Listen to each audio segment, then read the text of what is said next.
My 8-year-old mute granddaughter pointed at my tea and said, "Don't drink it." I froze. She'd never spoken before. Then she looked me dead in the eye and kept going. My stomach dropped. I didn't panic.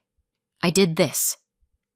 7 days later, her mother went completely white because I wasn't the sweet, lonely grandma she thought she was drugging. Let me back up. My name is Patricia Morgan. I live in a quiet suburb outside Columbus, Ohio, one of those neighborhoods where everyone waves, nobody actually knows anyone's last name, and the HOA will fine you for breathing too aggressively. I'm a widow, a homeowner, and, according to my daughter-in-law, apparently at that age. You know the tone. My son, Brian, is 34 and still thinks adulting is something you do between streaming subscriptions. He's a good man, soft around the edges, the kind of guy who'd apologize to a chair after bumping into it. His wife, Melissa, is also a kind of chair, the kind with spikes. Melissa is what I call Pinterest polite. Everything is love, sweetie. I just want what's best. And somehow you end up signing something you didn't read while she smiles like a Disney villain in yoga pants. They'd been married 6 years. 6 years of my son slowly shrinking in family photos. And then there was Nora, my granddaughter, 8 years old, big brown eyes, quiet as snowfall. The doctors had labeled her nonverbal early on. Developmental delays, anxiety, selective mutism, a whole list of words that basically meant she doesn't talk. And in our world, that was just Nora. Until that tea. It started with a vacation. Brian called me on a Tuesday night, voice bright in that overly cheerful way people get right before they ask for a favor. "Mom," he said, "Melissa and I found this deal for a resort in Florida. Like, ridiculous deal. We really need it. Just a week. Could you stay with Nora?" "Stay with her," I repeated, because apparently that needed clarification. "You mean, in your house, overnight. Me, the grandma. Just 7 days," he said quickly. "She'll be fine. She's used to you. Melissa already planned everything out." Of course she did. If Melissa planned a sneeze, she'd email you a color-coded schedule and ask you to sign a waiver. "Patricia," Melissa's voice slid into the call like perfume. "It'll be easy. I made a binder." A binder. Of course.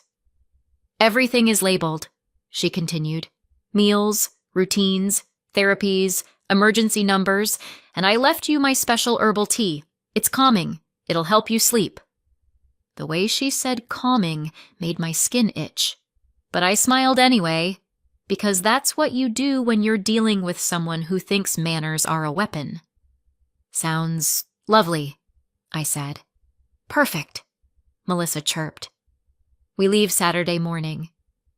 Saturday came. They pulled out of the driveway with suitcases and sunglasses like they were starring in a commercial. Melissa hugged Nora with dramatic intensity, like she was leaving for war. "Be good," she whispered to her, a little too close to her ear. Then she kissed her forehead and turned to me.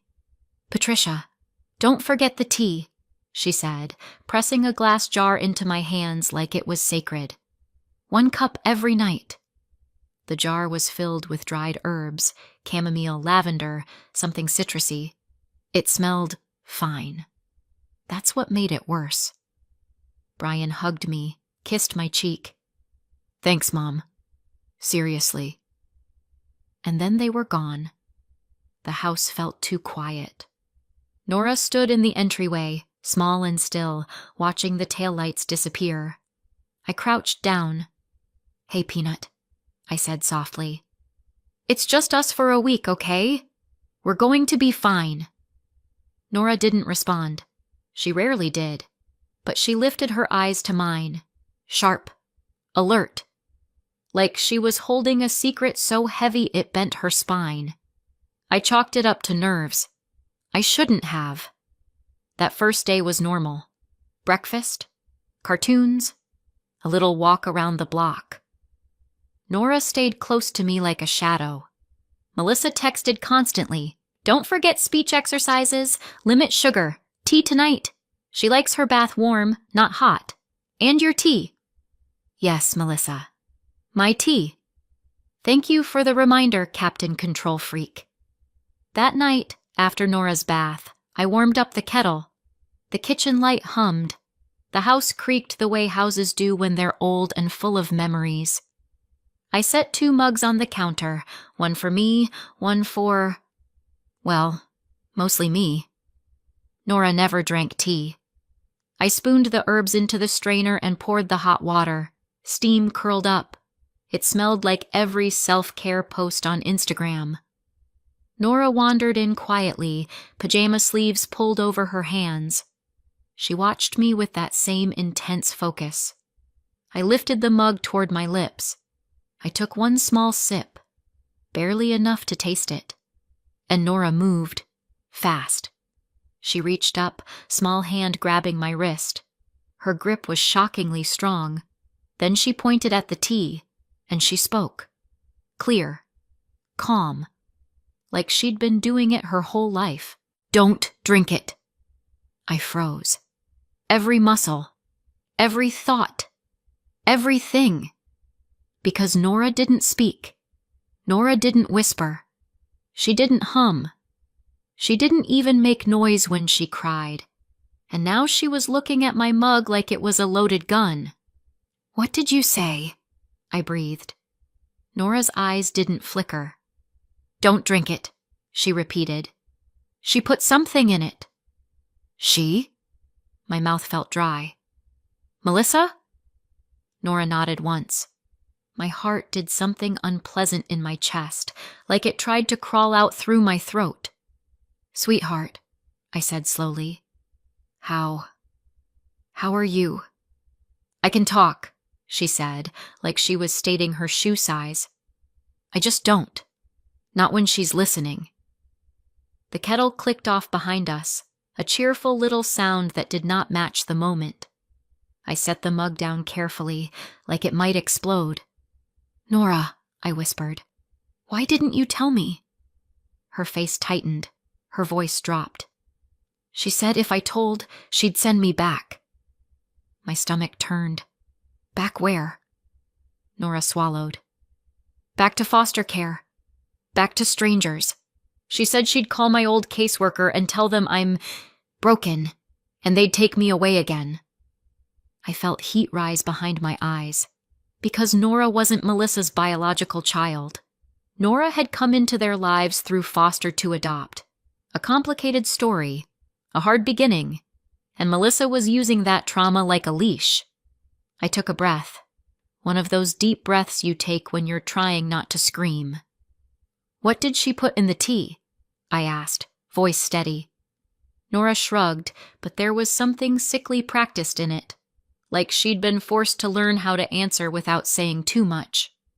White powder, she said. She crushed it. I saw. She said it'll make you sleep. Then you'll get confused. Then you'll sign. Sign what? I asked.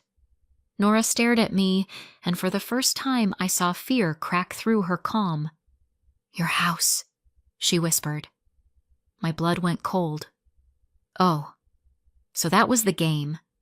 Not calming tea, not helping Grandma sleep. This was a slow, polite robbery, and my daughter-in-law had apparently decided I was next. I should tell you I yelled, that I grabbed my phone and called Brian, demanded answers, threatened lawsuits, made dramatic speeches. I didn't, because panic makes you sloppy. And Melissa thrived on sloppy. So I did the one thing she would never expect from Patricia at that age. I smiled. I leaned down, kissed Nora's forehead, and said softly, Okay, thank you for telling me. Then I picked up my mug, and I walked to the sink. I dumped the tea down the drain like I was casually watering the pipes. Nora's shoulders loosened, just a little. Then I rinsed the mug. Calm. Normal. Grandma things. And when I turned back around, I kept my voice gentle. Sweetheart, I said, We're going to play a game this week, a grown-up game. Nora blinked. A game? Yes, I said. It's called Let Melissa Think She's Winning. Nora stared at me. Then, in the tiniest flicker of a moment, she almost smiled. Almost. That was enough. Step 1. I needed proof. Because in America, you can walk into a police station and say, "My daughter-in-law is drugging me." And they'll look at you like you just accused her of stealing your garden gnomes. Step 2. I needed Nora safe. Because if Melissa had threatened her into silence once, she'd do worse if she felt cornered. So I moved carefully, quietly, like someone setting a trap for a fox. I cleaned up the kitchen, tucked Nora into bed, and waited until the house was still. Then I opened Melissa's precious binder. The thing was thick enough to stop a bullet. Inside were schedules, meal plans, and a page titled Mom's Wellness Routine. Because, of course, that page had one item circled in pink. Herbal tea. Nightly, no exceptions. No exceptions. I took a photo of the page with my phone. Then I went to the pantry. Melissa had lined up supplies like a doomsday prepper, except instead of canned beans, it was gluten-free crackers and immune-boosting gummies. The tea jar sat front and center. I didn't touch it with my bare hands. Yes, I know that sounds dramatic. But when your daughter-in-law might be poisoning you, you develop a sudden respect for fingerprints. I grabbed a clean mason jar, poured a spoonful of the tea blend into it, sealed it, and labeled it with a Sharpie. Tea sample, Saturday. Then I took another photo. Then I texted Melissa, because I needed her to keep talking. Me. Nora's asleep. I'm having your tea now. So relaxing. Within 30 seconds. Melissa. Good. Make sure you drink the whole cup. Night, Patricia. Oh, Melissa. Thank you for putting your greed in writing. I slept poorly that night. Not because of sedatives, but because my brain wouldn't stop sprinting. By morning, I had a plan. First, the medical piece. I called my primary care office as soon as they opened. Dr. Miller's nurse, the voice answered. Hi, I said, keeping my tone light. This is Patricia Morgan. I need to come in today. Something urgent. There was a pause. Are you having chest pain? No, I said. I'm being potentially poisoned. Silence. Then, okay. Yes. Let's get you in. Bless that nurse. She didn't laugh. She didn't ask if I was watching too much true crime. She just moved. 2 hours later, I was sitting in a clinic room while Dr. Susan Miller, a sharp woman in her 50s who did not tolerate nonsense, looked at me over her glasses. You think someone is drugging you? She said. I think someone is putting something in my tea, I replied. Dr. Miller's eyebrow lifted. And you didn't drink it? Not more than a single sip before Nora stopped me, I said. But I want to know what it is. And I want it documented. Now here's the thing about doctors. Some will brush you off. Some will blame stress. Some will tell you to meditate. Dr. Miller? She leaned forward. Do you have the tea? She asked. I have a sample, I said. Good, she said briskly. We're doing labs, toxicology screen, and if anything shows up, I'm making a report. My throat tightened. Report to who? I asked. Adult Protective Services, she said plainly. This is elder abuse if it's real, and if it's not real, we'll still have your labs and your peace of mind. I nodded. Do it. They drew blood, took urine. The glamorous side of being a target, truly. On the way home, I stopped at a pharmacy and bought a small lockbox. Nora thought it was for treasure. In a way, it was. Back home, Nora sat at the kitchen table coloring while I called the second person on my list, an attorney. Not a, my friend's cousin does legal stuff attorney. A real one. James Whitman's office was downtown. His receptionist answered in that polished voice people get when they bill by the hour. "Whitman and Associates." "My name is Patricia Morgan," I said. "I need to speak to Mr. Whitman. It's about potential elder exploitation." There was a shift in tone immediately. "One moment, ma'am." James came on the line himself. "Ms. Morgan," he said calmly, "tell me what's going on." So I did.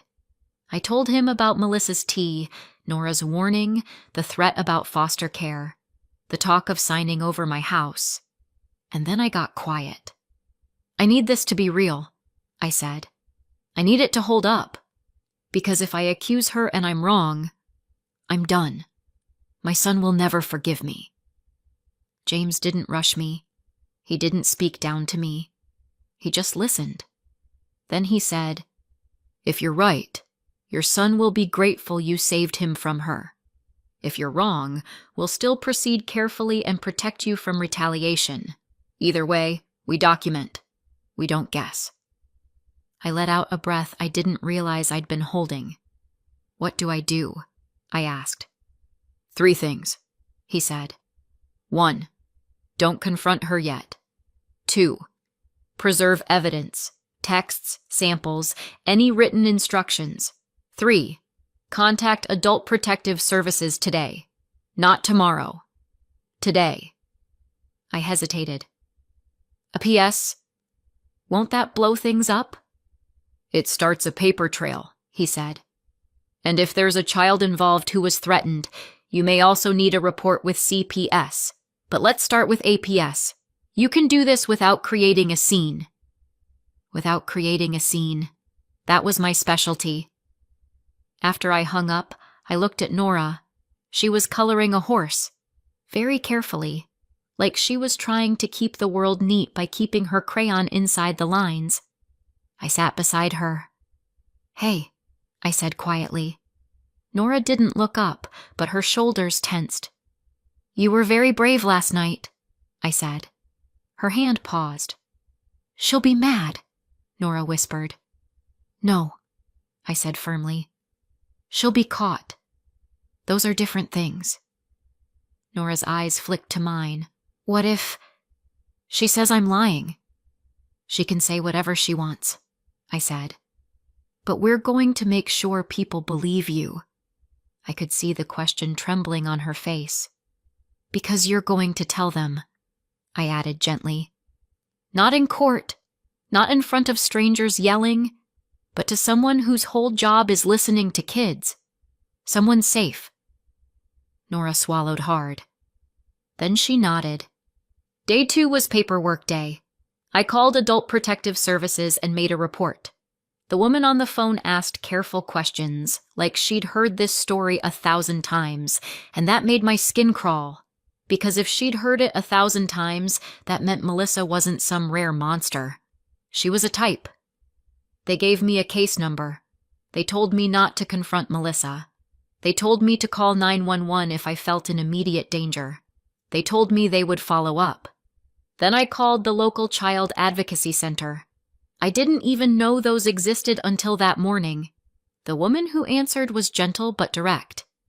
"We can schedule a forensic interview," she said. "A trained interviewer will speak with Nora in a child-friendly setting. It's recorded. It can be used later if there's an investigation." Nora didn't flinch at the word recorded. She flinched at the word later. So I held her hand and said, "You're not alone." That afternoon, Melissa FaceTimed. Her skin was sun-kissed. Her hair was too perfect. She was wearing sunglasses inside like she was allergic to accountability. "Patricia," she sang. "How are my babies?" I angled the phone so she could see Nora sitting on the couch. Nora didn't look at the screen. Melissa's smile tightened slightly. "She's okay?" Melissa asked. "Great," I lied. "We're doing fine. I'm following your binder." Melissa beamed. "Perfect. And the tea?" "Oh, yes," I said, sweet as syrup. "Every night." Nora's fingers tightened around the cushion. I squeezed her shoulder gently. Melissa leaned closer to the camera. "Good.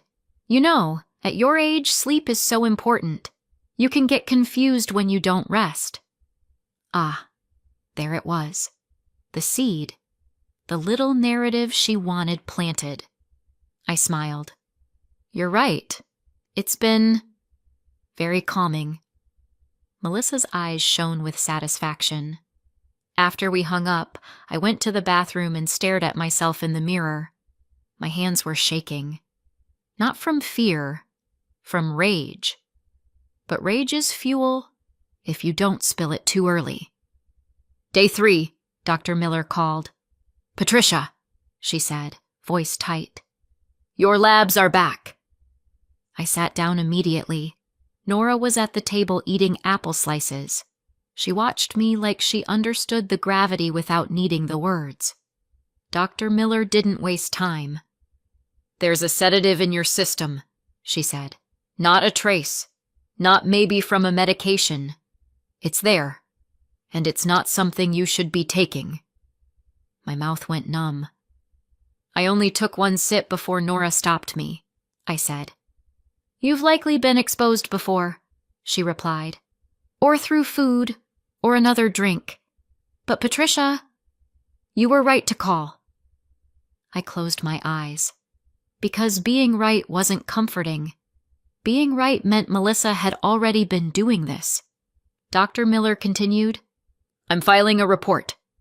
And I want you to stay with someone if possible. I can't, I said. Not yet. There was a pause. Then Dr. Miller's tone hardened. Then you lock your doors, she said.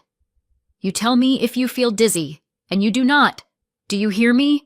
Do not drink anything she prepares. I hear you, I said. After that call, I put the tea jar in the lockbox. Then I did something that felt surreal. I went online and ordered a small security camera set, one that could sit on a shelf in the kitchen and look like a normal gadget. 2-day shipping. Thank you, capitalism. Meanwhile, James Whitman sent me an email with a list of documents to gather. Deed to my home, any wills, any powers of attorney, bank statements. Because the truth is, if someone wants to exploit you, they don't start with a ski mask. They start with a family dinner. And a pen. That night, Nora and I ate mac and cheese because trauma deserves carbs. After dinner, she sat beside me on the couch, feet tucked under her, and whispered, She did it to Mrs. Keller. Who? I asked softly. Nora's voice was small. The lady at church. The one with the big hat. My heart sank. What happened? Nora picked at the seam of her pajama pants. Mom said she was helping her, Nora said. She'd bring groceries, make her tea, talk about paperwork. She said Mrs. Keller didn't know what she was signing. I swallowed. Did you see papers? Nora nodded. A folder. Mom said, if she signs the deed, we're done. The word deed came out of Nora's mouth like she'd memorized it. Like a child reciting something she didn't fully understand, but knew was dangerous. Where is Mrs. Keller now? I asked. Nora shrugged. Mom said she went to a facility. A facility. That's what people say when they don't want to say we took her freedom. I held Nora close. I wanted to promise her Melissa would never touch anyone again. But promises are cheap. Proof is expensive. So on day 4, Nora and I went to the Child Advocacy Center. It didn't look like a government building. It looked like a small house painted in cheerful colors. Inside, there were toys, soft chairs, a fish tank bubbling quietly. Nora clutched my hand like it was a lifeline. A woman introduced herself as an interviewer. She spoke to Nora like she mattered, like her words were valuable, not inconvenient. I didn't get to sit in the room. They explained that was important. No pressure, no coaching, no influence. So I waited in a separate area, staring at a wall poster that said, "You are safe here." I almost laughed at the irony, because safe wasn't a place. Safe was a battle. After an hour, Nora came out looking drained but lighter. like she'd been carrying a boulder and finally set it down. The interviewer came out afterward and said quietly, "Thank you for bringing her. We'll be forwarding this to the appropriate agencies." "Is she believed?" I asked. The woman's gaze was steady. "We take children seriously here." I blinked back tears. "Good," I whispered, "because I plan to take this all the way." Day 5, the cameras arrived. I installed one in the kitchen and one in the living room. Nora watched me with fascination. "It's like spy stuff," she whispered. "It is spy stuff," I said. "But the boring kind. The kind where the spy wears reading glasses and mutters about Wi-Fi." That afternoon, Melissa called again. She sounded cheerful. Too cheerful. "Patricia," she said, "I just wanted to check in. Are you feeling okay? You sounded tired last time." I leaned into the phone like I was confiding a secret. "Oh, I've been so sleepy," I said. "I guess your tea really works." Melissa hummed happily. "See? I told you, some people just need help regulating. At your age, the mind can slip." There it was again. Slip. Confusion. Her narrative was building. I kept my voice soft. "It's strange, though," I added. "Sometimes I can't remember if I took my vitamins." Melissa laughed lightly. "Oh, that happens." Nora sat across the room, eyes wide. I gave her a tiny nod.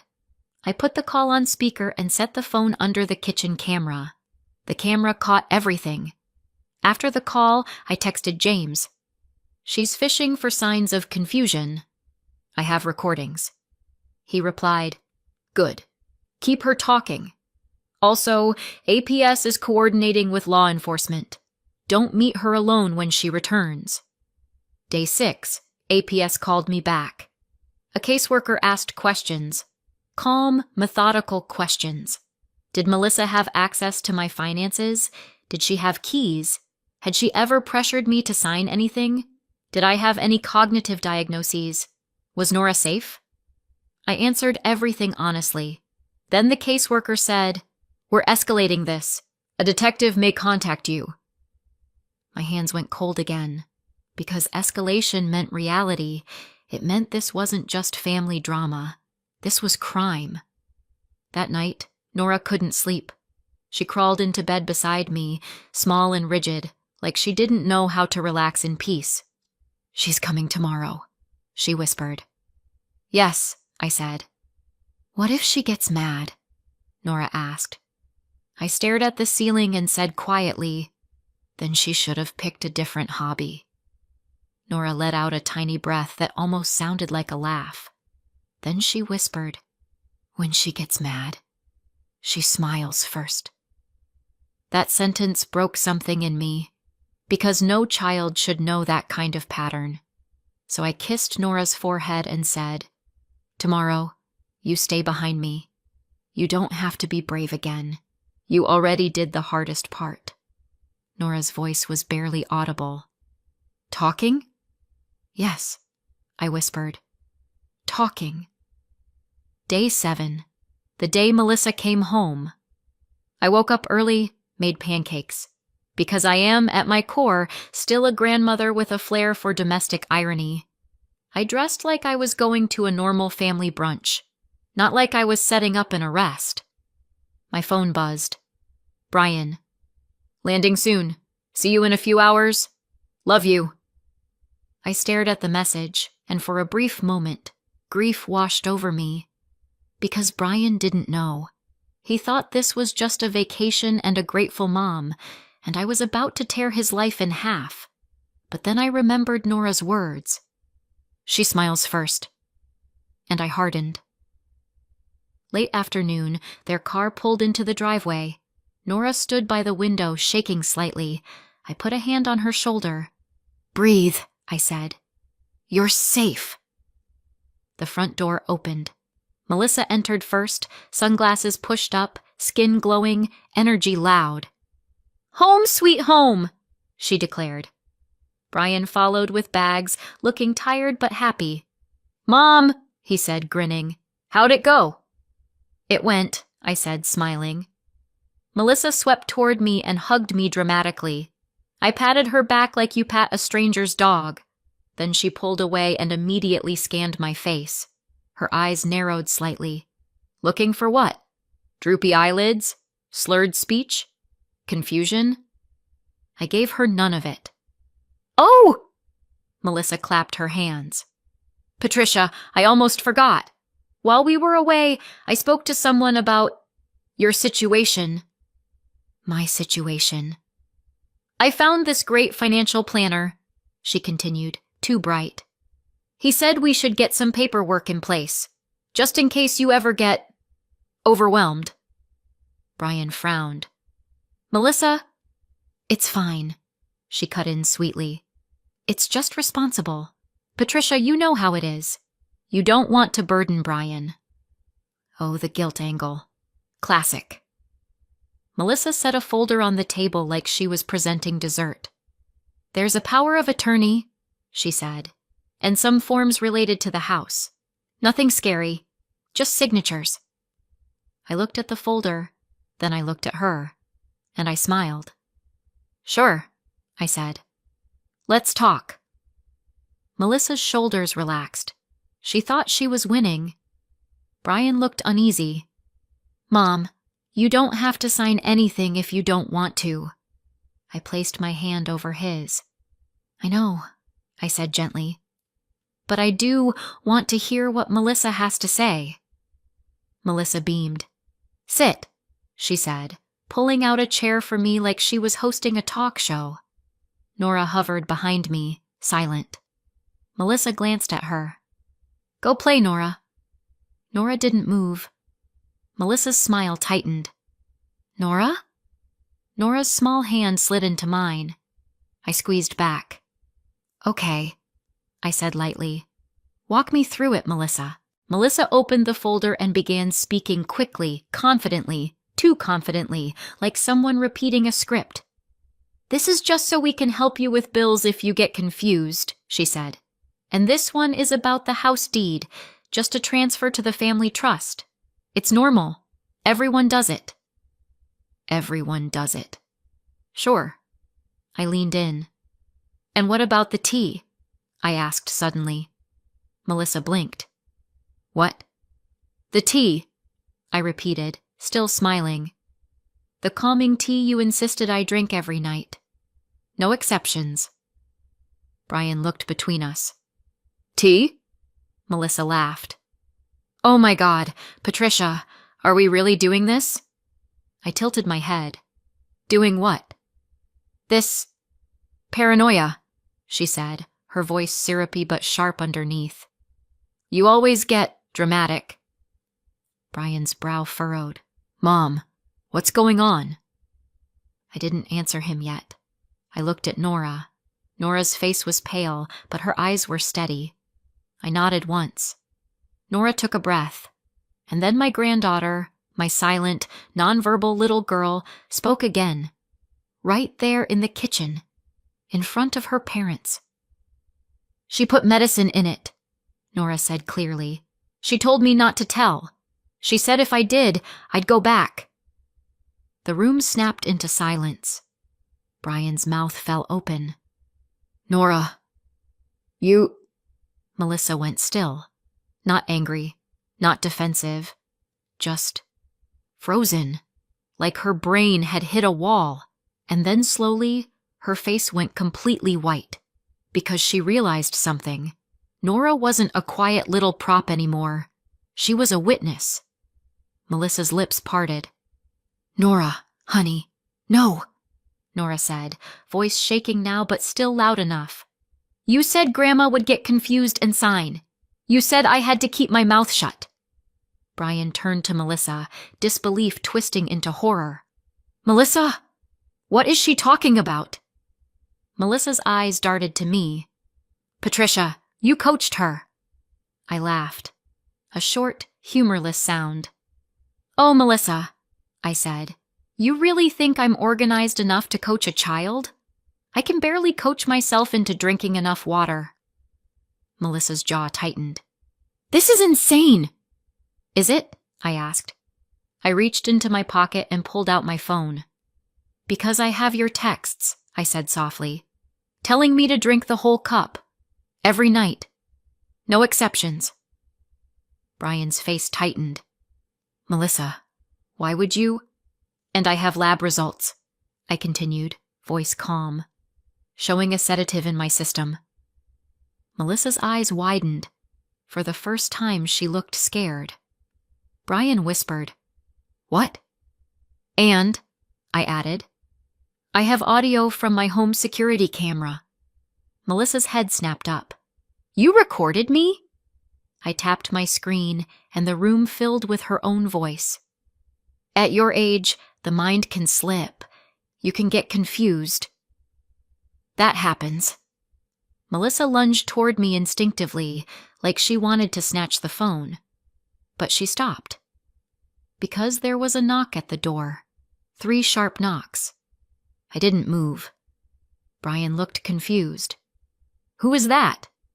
Melissa's eyes flicked toward the door, then back to me, and I saw it. The calculation. The sudden realization that this was bigger than family. I walked to the door and opened it. A uniformed officer stood on my porch beside a woman holding a badge and a clipboard. Ms. Morgan? The woman asked. Yes, I said. I'm with Adult Protective Services, she said. And this is Detective... Melissa made a sound behind me. A thin, strangled inhale. The detective stepped forward. Ma'am, we need to speak with you. Brian looked like he might faint. Mom, he whispered. What did you do? I turned to him, eyes stinging. I protected us, I said quietly. I protected Nora. Melissa backed up a step. This is ridiculous. You can't. The detective's voice was firm. Melissa, we have a report. We have medical documentation, and we have reason to believe you attempted to exploit an elderly person financially and potentially administered a controlled substance without consent. Melissa's mouth opened and closed like a fish. She looked at Brian. She expected him to fix it, because Brian always fixed it. But Brian's face had changed. His softness was gone. He stared at her like he was seeing her for the first time and hating what he saw. No, he said hoarsely. No, you wouldn't. Melissa's eyes filled instantly, fake tears, perfectly timed. Brian, she whispered. She's lying. She's turning you against me. Brian's voice shook. Nora just spoke. For the first time. And the first thing she did was warn my mom. Melissa's tears faltered. Because she didn't have a script for that. The detective asked her to step outside. Melissa resisted at first, then tried to switch tactics, crying, bargaining, blaming me, blaming stress, blaming misunderstandings. But when the caseworker mentioned Nora's interview at the advocacy center, Melissa's face collapsed. Because she hadn't expected that. She'd expected silence. And now the silence was gone. Brian sank into a chair, head in his hands. Nora stood behind me, trembling. I wrapped an arm around her. I'm sorry, Brian whispered, voice cracking. Mom, I'm so sorry. I kissed the top of his head like he was 8 years old again. I know, I said softly. I know you didn't see it. Outside, Melissa's voice rose, sharp, desperate. Then it cut off, and the world went strangely quiet. That night, Nora and I slept at my house. Not Brian's, mine. Because I wasn't letting anyone move Nora around like luggage again. With James's help, I filed an emergency petition for temporary guardianship. APS backed the request. The detective took my statement. Dr. Miller's report went into the file. James Whitman worked like a machine. Within 48 hours, I had temporary emergency guardianship while the court sorted out the mess. Brian stayed in the picture, of course. He wasn't the villain. He was the guy who married one, and he had to live with that. Melissa was charged. And once the investigation opened, other names surfaced. Mrs. Keller and 2 others. Patterns. Paper trails. Quiet elderly people whose families had questions and no answers. Melissa had built a whole little side hustle out of smiling and helping, and now that hustle was over. Weeks later, Nora sat at my kitchen table sipping cocoa. Real cocoa. No calming anything.